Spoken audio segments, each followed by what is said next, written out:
जय माता की जय, परमपिता परमेश्वर की जय हो, अपने अपने गुरुदेवों की जय हो, नवनाथों की जय हो, 84 गुरुओं की जय हो, नागा निर्वाणी की जय हो।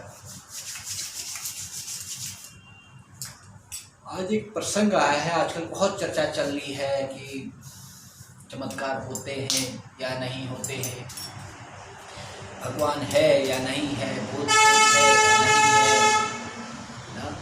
तो बहुत सी चर्चाएं चल रही, कोई कुछ कह रहा, कोई कुछ कह रहा, कोई टीवी चैनलों में आजकल धीरेन्द्र शास्त्री जी के बारे में बहुत कुछ कहा जा रहा है। और इसके मध्य में जो है मेंटलिस्ट भी उतर चुके हैं। बहुत से टीवी चैनल वालों ने मेंटलिस्ट को अपने चैनल में बुला के बहुत सारे प्रयोग करे, मगर टीवी चैनल वालों में पढ़ने वाले और टीवी चैनल को देखने वालों को भी पता होना चाहिए, मेंटलिस्ट को जिसको आप बुला रहे हैं वो आपके माइंड को पढ़ता, माइंड रीड करता है। तो वो आपसे कहता है आपका कि आप ये सोचो, उसके बाद आप मेरी तरफ उछालो। या 100 किलोमीटर दूर मैं खड़ा हूँ, 500 किलोमीटर दूर खड़ा हूँ, तो आप इतने जोर से उछालो कि मेरे तक पहुँच रही है। धीरेन्द्र शास्त्री ये नहीं कहता ना कि आप सोचो और आप मेरी तरफ उछालो। इस बात को ध्यान रखो, किसी की बुराई करने से पहले, किसी के ऊपर संज्ञान लेने से पहले आपको पहले अपने ऊपर संज्ञान लेना चाहिए, आप कौन है, क्या है। और मैंने ये देखा कि 99% चैनल में बैठने वाले सब हिंदू हैं और वो परेशान भी हैं, अंदर खाने भगवान को मानते भी हैं, मगर वामपंथियों के चैनल में बैठ करके ना, क्योंकि उनको 1 करोड़ 2 करोड़ रुपए तनख्वाह मिलती है, लग्जरी डिपार्टमेंट, वहाँ उन्होंने फ्लैट ले रखे हैं 2-2 3-3 करोड़ के, तो कहाँ से उसका खर्चा आएगा। तो उनको उसी तरीके से नाचना पड़ता है, जैसे डमरू आदमी मदारी जैसे डमरू चलाता है ना, वैसे बंदर नाचता है, तो वैसे ही लोग नाचते हैं। इंसान को अपने कर्तव्य का निर्वाह भी करना चाहिए। रही बात चमत्कारों की कि चमत्कार होते हैं या नहीं होते, देखो आस्था पे सब कुछ टिका है। अगर आप आस्तिक हैं तो चमत्कार होते भी हैं। अगर आप नास्तिक हैं, पहले तो मैं नास्तिक किसी को नहीं मानता, मैं इसलिए नहीं मानता क्योंकि अगर आप को अपने ऊपर आस्था नहीं है, सबसे पहले अपने ऊपर विश्वास नहीं है, तब तो आस्तिक है।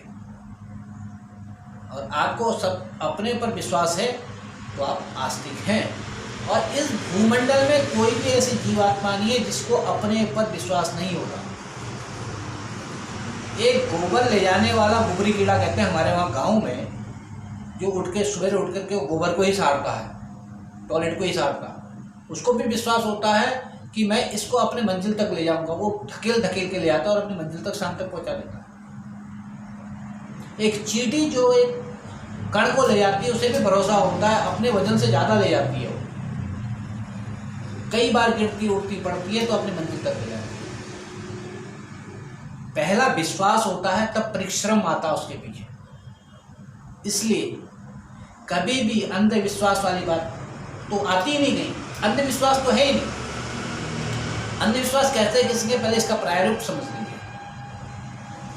किसी भी चीज पे इतना विश्वास करना कि वो पूर्णता के परे हो जाए और वहीं आपको सफलता मिलती है। जैसे एक ऐड आता है ना कि हार के बाद जीत है, समझ ले, डर के बाद जीत है। डर जब जहां खत्म होता है, जब आदमी और शेर सामने आए, पहले आदमी डर जाता है उससे कि ये मुझे खा जाएगा। जब उसको लगता है कि ये मुझे खा ही जाएगा, और एक होता है कर्मठ, एक होता है निर्कट। जो कर्मठ होता है वो कहता है लड़के क्यों ना जीऊं, कर्म करता है, उस शेर से आंखों में आंखें डालता है क्षत्रिय की तरह और उससे युद्ध लड़ता है, तो वो शेर को भी पटकता है और विजयी भी होता है। जो निर्कृष्ट होता है, निकर्मी होता है, वो बहाने बनाना ढूंढता है, कभी इधर भागता है, कभी उधर भागता है, कभी ये कभी वो, छुपने की कोशिश करता। शेर समझ जाता है कि निर्कृष्ट है, उसे खा जाता है। इससे निर्कृष्टता कभी नहीं होनी चाहिए, कर्मवान होना चाहिए, विश्वास होना चाहिए। सबसे पहले अपने ऊपर विश्वास करो। जब आपको अपने ऊपर विश्वास होगा तो परमात्मा के ऊपर जरूर विश्वास होगा, परमात्मा के विश्वास होगा तो तुम्हारी सारी मनोकामना पूर्ण होगी। और रही बात कि एक जोशीमठ के शंकराचार्य जो बैठे हैं आजकल, देखो हमारे साधु संत के बहुत बड़ा पद है शंकराचार्य का। आदि शंकराचार्य जो शंकर का आचार्य है, जो शंकर का प्रारूप है, शंकर का आचार्य है, जो शंकर के, जिसको इतनी मान्यता है कि वो शंकर की आराधना कर सकता है, शंकर की पूजा कर सकता है, वो शंकर का आचार्य है, चारों वेदों का ज्ञाता है, उसे शंकर का आचार्य कहते हैं और शंकर के बहुत करीब है और उसकी शंकर सुनते हैं। आदि शंकराचार्य ने अति तंत्र मंत्र की बात ना, कभी कुमाऊं में आइए, उत्तरांचल के कुमाऊं में आइए तो कुमाऊं में एक स्थान है हट काली का मंदिर, कालीपीठ है, सिद्ध कालीपीठ है। आज वो कुमाऊं के अंदर है, आर्मी के अंदर है, आर्मी पूरा करती है, मतलब वहाँ के रावल वहाँ भी पूजा करता है आज भी। उसी के पास में जो है पाताल भुवनेश्वर है, पूरे विश्व में उसका नाम है पाताल भुवनेश्वर गुफा का। तो उस हटकालिका मंदिर की कहानी है कि शंकराचार्य ने वहाँ पे माँ काली की ऊर्जा को क्लीन किया, तब वहाँ से शंकराचार्य आगे बढ़े, नहीं तो शंकराचार्य भी वहाँ पे स्थगित हो गए थे। कभी शंकराचार्य महाराज उत्तरांचल में आइए, भ्रमण कीजिए, खाली पढ़ लिख कर गद्दी में बैठने से कुछ नहीं होता।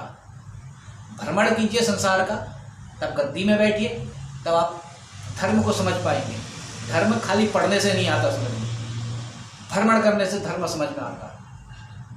रही बात कि धर्म परिवर्तन क्यों हो रहा है, गरीब धर्म परिवर्तन क्यों कर रहे हैं, आपने भी इसका उत्तर ढंग से नहीं दिया। आपने सरकारों को दोष दिया। आप लोग क्या कर रहे हैं?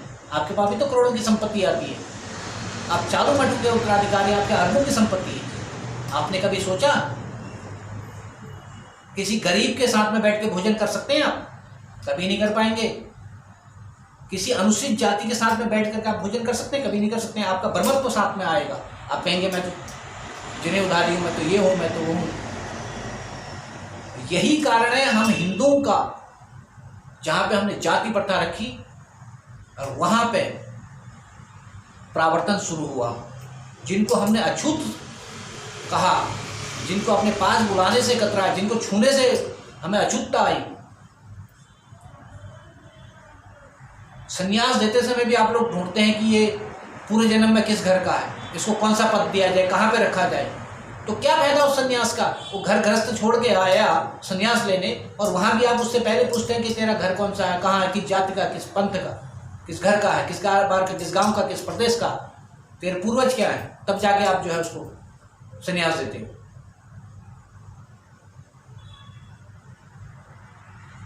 शंकराचार्य ने तो ये नहीं किया, चारों मठ बनाए, हर प्रकार की चीजें उन्होंने रखी, वेद पाठी भी रखे, सन्यासी भी रखे, नागा निर्वाणी भी रखे, युद्ध का भी बनाया, सब कुछ बनाया। तो कम से कम सोचो गरिमा को, महाराज अपनी गरिमा को दुख मत दो।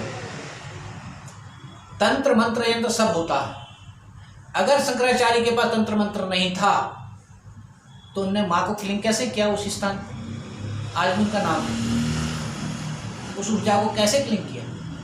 बताइए जरा, आप मेरे को उसका उत्तर दीजिएगा। भोलेनाथ को दो प्रारूप में मान जाता है, तो आप सभी लोग जानते हैं। अगर सन्यासी में, अगर प्रारूप में, शमशान में रहने वाले भी भोलेनाथ कहे जाते हैं। भोलेनाथ को मंदिरों में भी पूजा जाता है, भोलेनाथ को शमशान में भी पूजा जाता है, भोलेनाथ को हिमालय में भी पूजा जाता है। इसलिए वो देवों के देव महादेव है। आपका सारा व्याख्यान आता है ना कि उनके साथ भूत प्रेत सब चलते हैं। फिर आप लोग क्यों क्वेश्चन कर रहे हैं कि भूत प्रेत होते हैं या नहीं होते हैं? या तो फिर आपकी ये जो आप लोगों ने कथाएं लिखी हैं ये झूठी हैं कि भोलेनाथ के साथ जो विवाह में चले, किसी का सर नहीं था, किसी का धड़ नहीं था, कोई हड्डियां चल रही थी, भूत थे, प्रेत थे। तो इसका मतलब या तो वो सब झूठ है या आप झूठे हैं, आपकी परंपरा झूठी है जो आगे से लिखी गई है, जो हम लोगों ने पढ़ी, जो आचार्यगण बैठ करके शिव महापुराण का व्याख्यान करते हैं, उनके विवाह का व्याख्यान करते हैं। या तो वो सब झूठा है या आप लोग झूठे हैं। रही बात शक्तियों का, शक्तियाँ अगर आप देखनी है, खुद का अनुभव करना सीखो। अगर आपके पास कुछ शक्तियाँ होंगी तब आपको पता चलेगा अनुभव कैसा होगा। हर मंत्र में शक्ति है, हर वेद मंत्र में शक्ति है। महाराज आप तो शंकराचार्य हैं, हमारे सन्यास के बहुत बड़े पद पे हैं, आपको पता होना चाहिए कि बोलने से पहले कि मेरी वाणी कहाँ जाएगी। आ जाता है ना, नापो तोलो फिर बोलो। आप उच्च पद पर हैं जिसमें जहाँ पे आपको सोच समझ के बोलना चाहिए। और वो गद्दी जो शंकराचार्य जहाँ पे आप बैठे हैं जोशी मठ में, आप उसका प्रारूप भी जानते हैं, वो कहाँ से शुरू होती है। बद्री विशाल जी क्या हैं और शंकराचार्य जी क्या हैं, इसका पहले आपको प्रारूप पता होना चाहिए। केदारनाथ जी क्या हैं और शंकराचार्य जी क्या हैं और थे, उनका प्रारूप आपको पता होना चाहिए। तब आपको बोलना चाहिए किसी भी संज्ञा के प्रारूप में, ऐसे कभी आपको नहीं बोलना चाहिए। मैं तो ये कहूँगा बार बार आपसे, आइंदा कभी आप बोले किसी भी, देखो अपने धर्म को नीचा मत दिखाओ। अगर आप उस पद पे हैं, आप अगर अपने धर्म को नीचा दिखाते हैं तो जितने लोग सन्यासी बनते हैं, जितनों को आप लोग दीक्षाएं देते हैं और आप जो वेद पाठ पढ़ाते हैं, आप जो वेदांत की बात करते हैं, जो शंकराचार्य ने वेदांत की बात करी, तो इसका मतलब सारा झूठा है, सब वेद मंत्र झूठे हैं। जो वेदांत, वेदों का सार वेदांत है, वो सब झूठा है। अग्नि झूठी है, जल झूठा है, पृथ्वी झूठी है। जो वेद मंत्र से हम हवन करते हैं वो सब झूठे हैं। जो मंत्र चिकित्सा है वो सब झूठी है।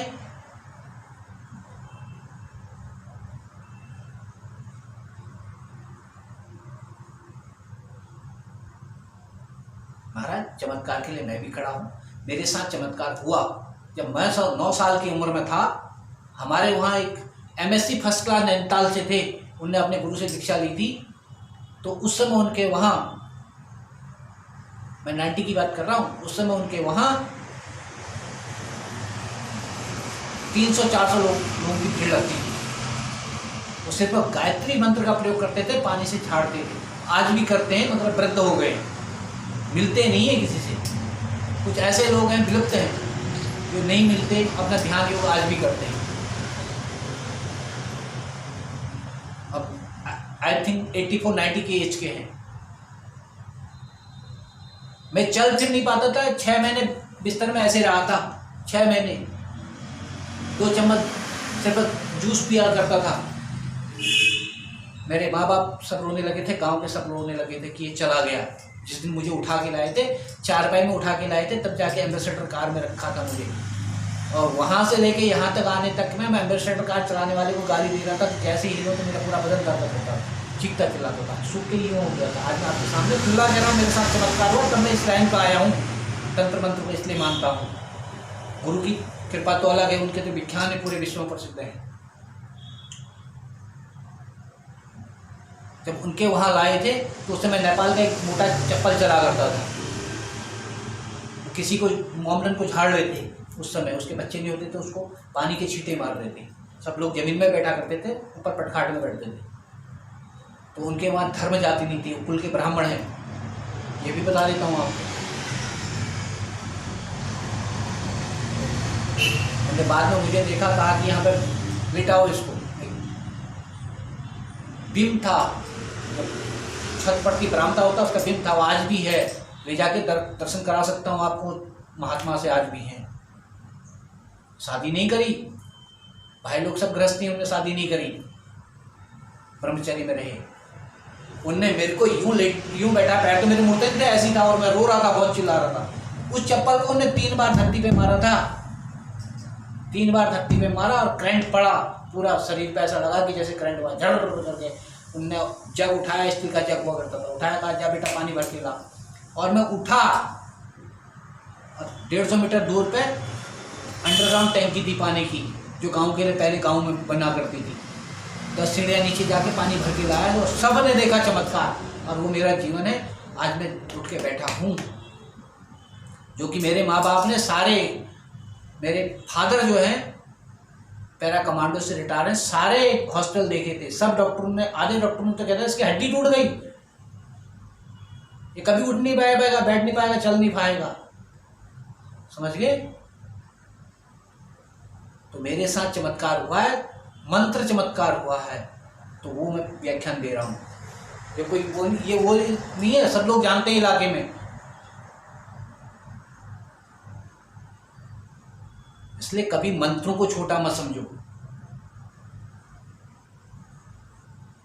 मंत्र चिकित्सा बहुत बड़ी चिकित्सा है।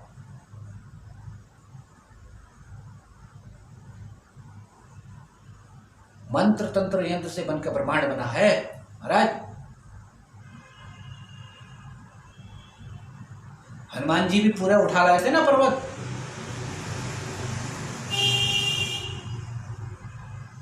तो हनुमान जी को भी हल्का मत समझो महाराज। रुद्रावतार हैं, आप रुद्र के आचार्य हैं, वो रुद्रावतार हैं। रुद्र आचार्य हैं आप, शंकर के आचार्य हैं, तब शंकराचार्य कहलाए हैं। पहले शंकर के एक एक शब्द को, महामृत्युंजय हो या रुद्री हो, शिव महापुराण हो, एक एक मंत्र को बढ़िया करके उच्चारण करके उसका अर्थ समझो, अपने अंदर साक्षात्कार करो, तो आपको उसी मंत्र में जीवांत हो जाएगा। उस मंत्र से आप किसी को करोगे ना तो बहुत कुछ हो जाएगा। आपने तो पुराने वेद सब कुछ पढ़े, आपने सब कुछ पढ़ा है। हमारे ऋषियों ने तो नई सृष्टि उत्पन्न करने की भी उनकी क्षमता थी या नहीं थी? आप में व्याख्यान करना, अगर नहीं थी तो वो सब बेकार हैं, झूठे हैं, जितने पुराण हैं सब कुछ है। या तो आप कहते हो कि जितने पुराण सब झूठे हैं, जितने वेद हैं सब झूठे हैं, तब तो हम मान लेंगे कि हमारे ऋषिगण जो थे वो सब झूठे थे, या जो लिखे हैं वो सब झूठे हैं। आप कह दीजिए, हमारा सोच समझ के बोलिए। आपसे विनम्र प्रार्थना है महाराज, हम सब साधु संत हैं, इसलिए विनम्र प्रार्थना है, उच्च गद्दी पे बैठने वाले को बड़ा झुक करके संभल के बोलना चाहिए। आप उस गद्दी पे बैठे हैं और हम लोग भ्रमण करते हैं, तो दिक्कत हमें भी होती है। आप कभी पैदल भ्रमण नहीं करते? कभी एकांत भ्रमण कीजिए और किसी को ये मत बताइए कि मैं शंकराचार्य हूँ, और पूरा भ्रमण करके आइए पूरे भारतवर्ष का, तो आपको पता चल जाएगा कि साधु के प्रति क्या है धरा पे आज। समझ गए? और वो उसका कारण कौन है ये भी पता चल जाएगा। कभी ये अपना जो चलते हैं ना आबो हवा में बहुत लग्जरी स्टाइल में, इसको छोड़िए, परित्याग कीजिए और एकांत भ्रमण कीजिए। किसी को मत बताइए, एकांत भ्रमण करके देखिए। अगर आप इतने अपने को बलशाली मानते हैं, अपने को मानते हैं, तो करिए ना। आदिगुरु शंकराचार्य ने तो किया था, हिमालय नाप दिया था। आप भी नापिए ना 90 पैर हिमालय को।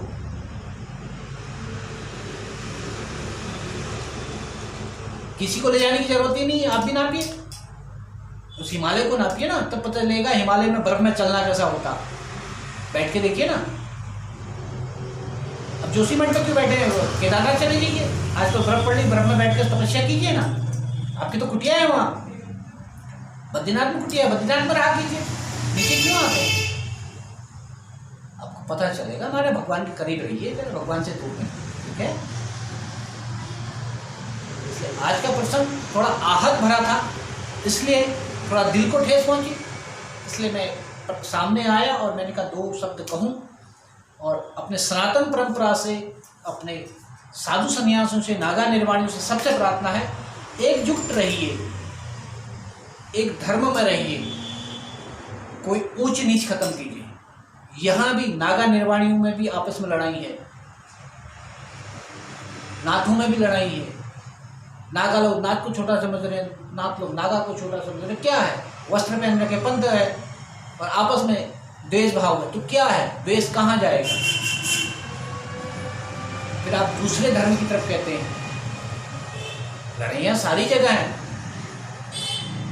मानते हैं उनमें भी लड़ाइयाँ हैं। दोनों धर्म एक साथ नमाज नहीं पढ़ सकते, एक मस्जिद में नमाज नहीं पढ़ सकते, एक टाइम पे नमाज नहीं पढ़ सकते, ये सब है। एक गिरजाघर में दोनों नमाज नहीं पढ़ते, प्रार्थना नहीं करते। दोनों का गिरजाघर में जाने का तरीका अलग है, ये भी मैं मानता हूँ, मगर एकता में सब आगे आ जाते हैं और हमारे वहाँ द्रोह हो जाता है। जब तक हम गरीब आदमी को और इस जाति प्रथा को खत्म नहीं करेंगे, एक भाव में नहीं लाएंगे, तब तक धर्म परिवर्तन नहीं होगा। इसका एक मूल कारण बताता हूँ। अगर आपके पास मठों में पैसा है तो गरीबों की सहायता करना शुरू कीजिए, गरीबों को काम दीजिए, गरीबों के घर में शौचालय बनाइए, पानी की व्यवस्था कीजिए। देखिए कि उस गरीब बस्तियों में कहाँ क्या नहीं है, वो आप दीजिए तो गरीब आपसे जुड़ेगा। जो डाइवर्ट होते हैं ना, उसका रीजन ही ये रहता है, जब आप उनको अपनी पंगत में नहीं बैठाते हो, अपने घर में छुआछूत करते हो तो दूसरी धर्म पे जाते हैं। वो लोग बैठाते हैं 4 दिन अपने साथ खाने, किसी कोई भी करे 4 दिन बैठा के खिलाते हैं, और उनके वहाँ नल ये सब पैसा खर्च करते हैं, मूलभूत चीजें देते हैं, तब वो परिवर्तन होता है।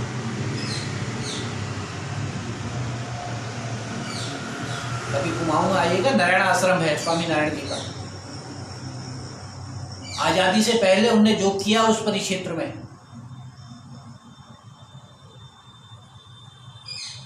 धारचूला से आगे बैठता, जब आप जो है पंचाचूली के लिए जाएंगे तो उस रास्ते में बैठता, और पुराना कैलाश मानसरोवर का रास्ता वहीं से होके निकलता था।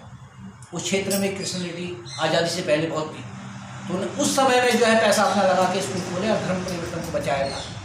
घर घर नल लगा के शौचालय तब बनवाए थे गरीबों के लिए, जो पहाड़ों में जो हमारे वहाँ जो अनुसूचित जाति के लोग होते हैं उनके लिए। आप लोग भी करिए ना, आइए, आपके पास धन की कमी है, आप तो ऐसी गद्दी पे बैठे हैं जिससे कहेंगे वो धन की बारिश करेगा आपके नाम पर।